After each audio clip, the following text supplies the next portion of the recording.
set of BP51s in your car? They making squeaking noises like that? If they're not, they will be over time, and I've got a fix. Stick around.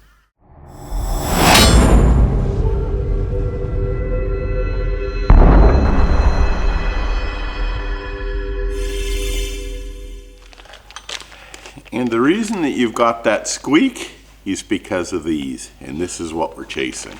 There's our part number. Mark that sucker down because you'll need that. So let's open up the packet and see what we've got. That's it right there. That is called a spherical bearing. And that little sucker there is the source of all of your squeaks and woes on the BP51 shocks. So let's see if we can dig that out. All right, the first thing I got to do in this process is open up the shutter valves on the KDSS. Now on an Australian car, it's located on the passenger side, right about where my feet are. If your car doesn't have KDSS, you can skip this step altogether.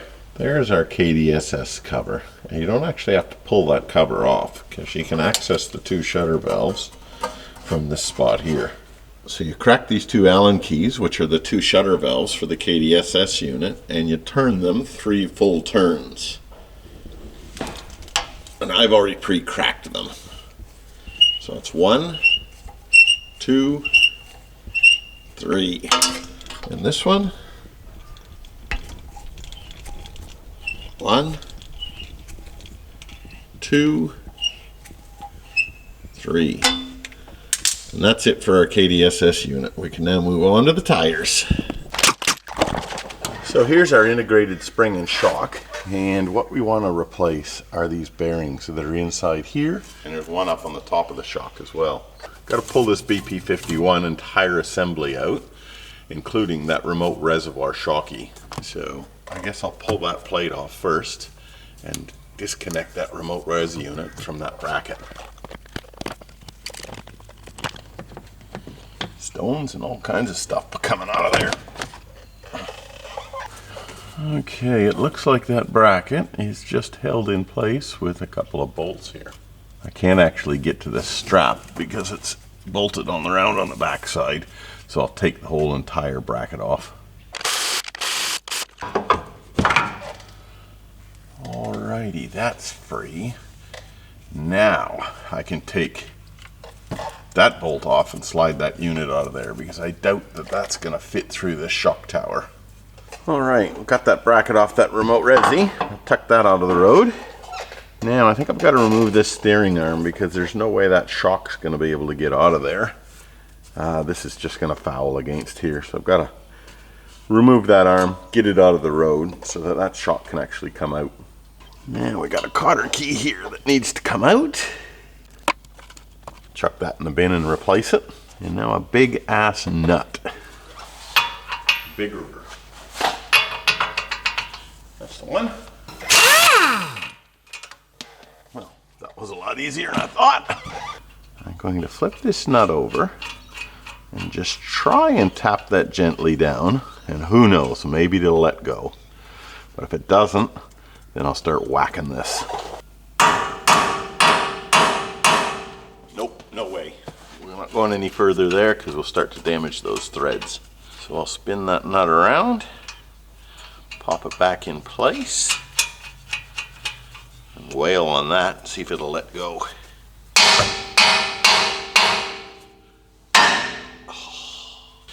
Yeah, that wasn't planned. Alright, we'll panel beat our backing plate back into place. Alright. Maybe I shouldn't have put that back in place until I get that loosened off. Awesome, that's working beautifully. Not. Alright, I gotta move the camera, it's in my swinging path. That was it, it only took a couple more hits on that sort of an angle, and my camera was in the road, but he's popped out now. So I'll take this nut off, and I'll tie this sucker out of the way with a couple of zip ties. Alright, now I gotta loosen that ball joint bolt, and I have taken off the cotter key off that already.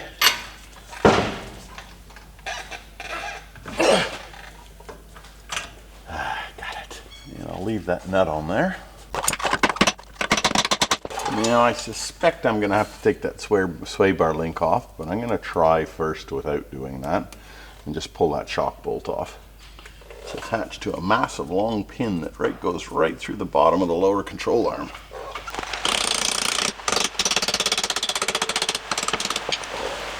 Whew, far out. That's not going to be fun getting back in again. Up here on the top of the shock tower are 4 bolts. And I'll have to undo those 4 bolts to drop the shocky down. Alright, I got those top bolts undone. Let's see if I can lever this out without undoing that swing arm, or sway bar. Oh, that's close. Man, that's close. Ah, gotcha. Okay, I got the shocky out. I've got it cleaned up with the greaser. And it looks to me like these are little end caps that pry out. And it is coming. Ah, I see. Let me show you what we got here. There's our new spherical bearing. Those fit inside of the bearing. And then this rubber seal, I suspect, pops out as well. There we go. That's just an O-ring. And there's our spherical bearing there. It's got a bunch of shit in there. Like, look at how crappy that is. That is no doubt why the sucker's squeaking now. Bearing's all full of crud and rust and all sorts of nice goodies. Now inside these housings are one of these little spring clips, it looks like, and you just gotta peel them out. So I got it started already with just a little screwdriver and a pick, and there it is. Now we should be able to go to the back side of this now and press that spherical bearing out from the back side. Here's my theory on why these spherical bearings let go. These sleeves sit on either side of the shocky, and then behind the sleeve is an O-ring, and then you can see all the rust and crap that's sitting behind that O-ring. So I suspect that water and crap gets past this O-ring and then gets in between the 2 parts of the spherical bearing, and that's what starts it to squeak. I don't know what you can really do about that. I'll pack that up with a whole bucket load of anti-seize when I put the new bearing in there to try and keep the shit from going in there, but that's where it's happening. It's getting past that O-ring and past that sleeve.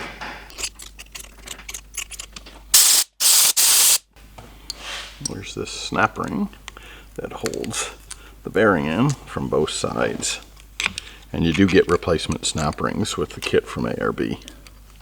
That's it there, and there's another one on the other side, and then that bearing is just pressed into that bore.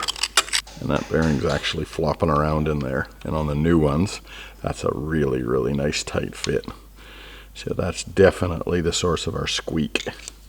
Because this is the old crappy bearing, I don't need to press the bearing on the outside. I can actually press it on the inside.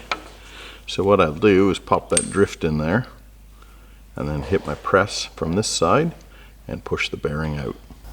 A little bit more, but we might have to rejig it. Oh, good. Keep her going. When they let go with a bang, don't they?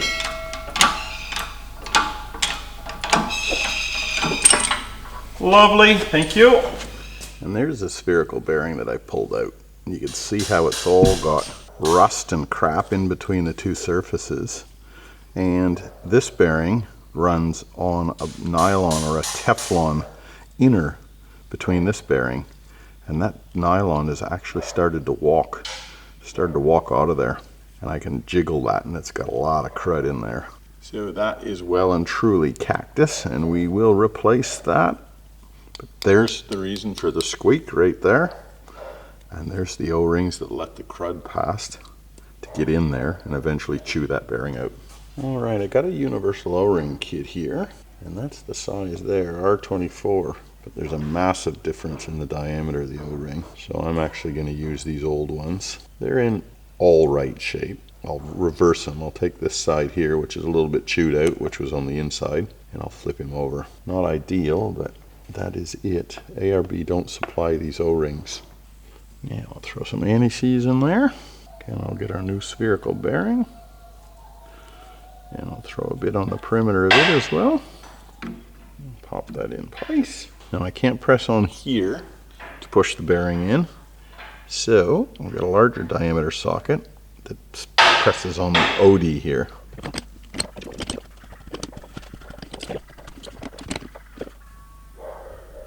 That's it. Awesome. Righto. Back him off. Sweet. Thank you, sir. Check. And now we'll drop this circlip in.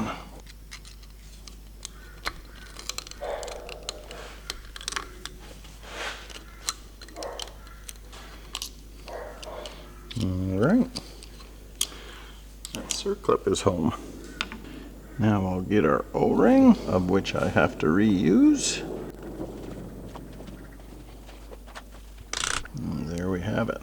That's down. Now I'll flip him over and do the other side.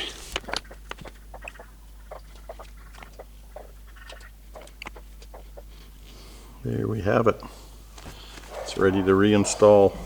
All right, here is a trap for young players. That Allen head there, or that Allen key in the end of that, it's bigger than a 10 mil and it's smaller than a 1/2 inch, so it's probably an 11 or a 12 mil. I don't have one of those, and we're in lockdown, so I can't actually even go out and get one from anywhere. So I'm unfortunately not going to be able to replace that spherical bearing on the top of the shock. And what I'm hoping is that that one actually wasn't squeaking. It's up in the clear. It doesn't have shit going into it like the bottom one does. And yeah, that's all I'm hoping for, is that that one actually doesn't cause us any dramas. But if it still does squeak, then I'm gonna have to redo this whole thing over again to replace these top ones once I can actually get a lockdown and get a proper tool. So if you're gonna take this job on, make sure that you got a 11 mil and a 12 mil Allen head socket. Because if you don't, you're going to be in the same situation as I am.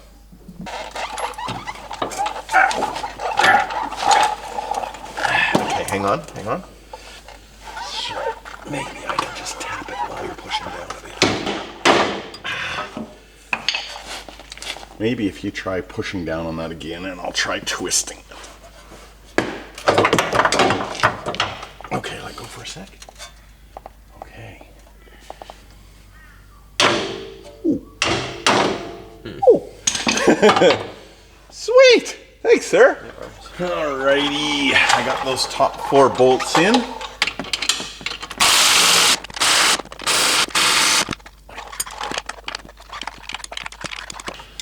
Alright, those top bolts are done up. Okay, so this is what I need to do, mate. See that pin there? I gotta run it through there, but see how far we only gotta go? It's close. See what I mean? So you want me to push that down? Push that down, and it's pretty bloody close. A little more.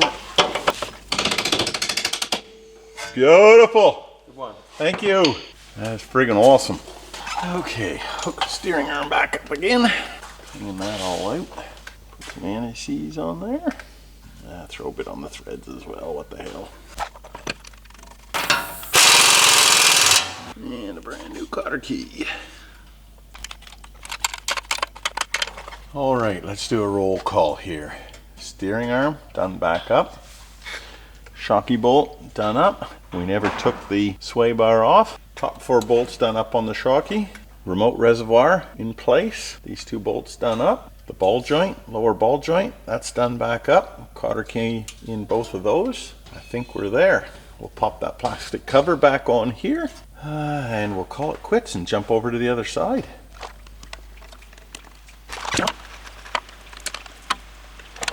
All right, I'm over on the passenger side now, which is the left-hand side, and I'm levering that full force.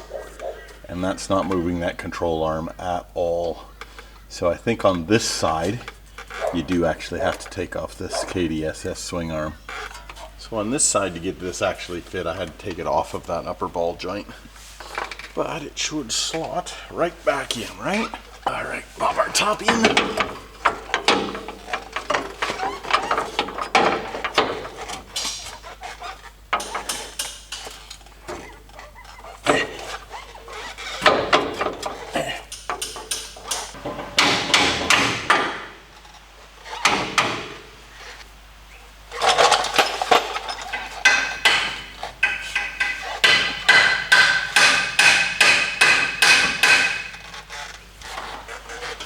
All right, we got it in there. Now I've just got to bring up this control arm slightly to locate that pin.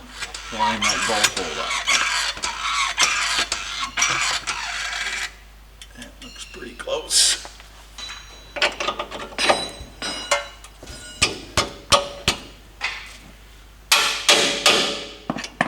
Nice.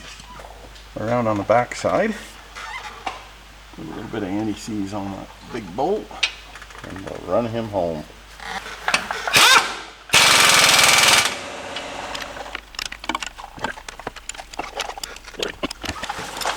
Okay, we got a remote reservoir in. Got the bracket down. The line's free, it's not fouling anything. Got the upper ball joint bolt tightened down. Got the steering arm bolt tightened down. We've got the KDSS arm all tightened down. The 4 bolts on the top of the shocky are done, and the 1 main bolt on the bottom of the shocky.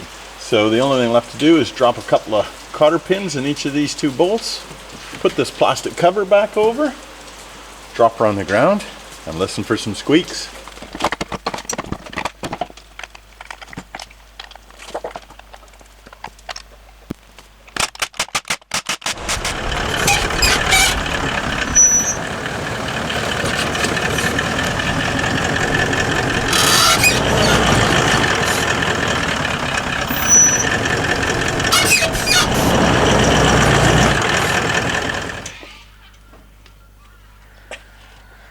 Awesome. Well, there you have it, folks. Squeak eliminated. I'm so glad that that's gone.